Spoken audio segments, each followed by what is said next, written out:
Bonjour, dans cette vidéo, nous allons vous présenter de manière plus précise notre projet scientifique de deuxième année.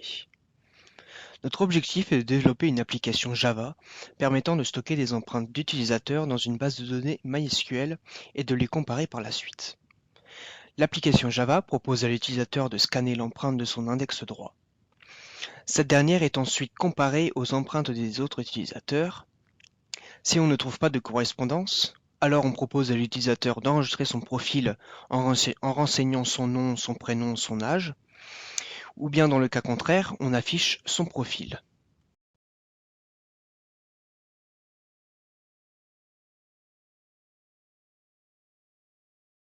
Scientifique, pour que deux empreintes soient identiques, il faut au moins que 12 minuties correspondent.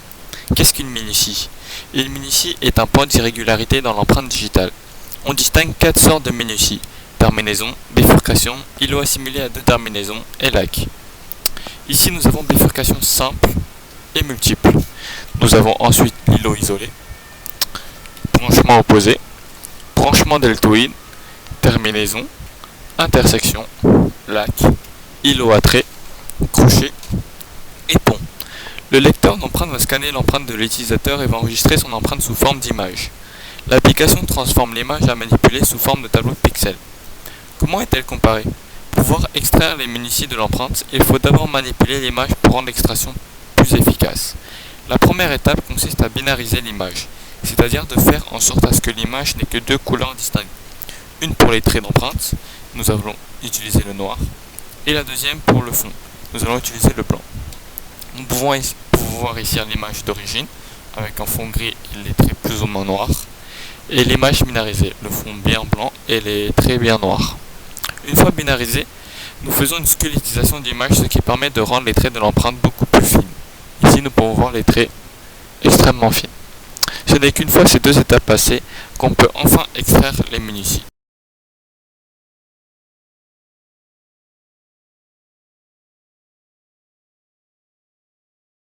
Maintenant, nous allons vous montrer où nous en sommes dans le projet. L'interface graphique est en train d'être développée.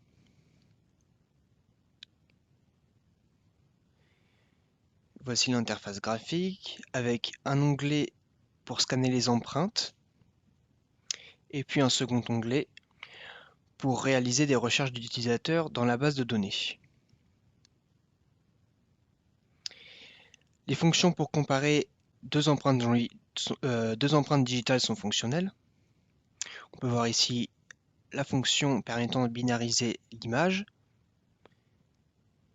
et la connexion avec la base de données MySQL est opérationnelle.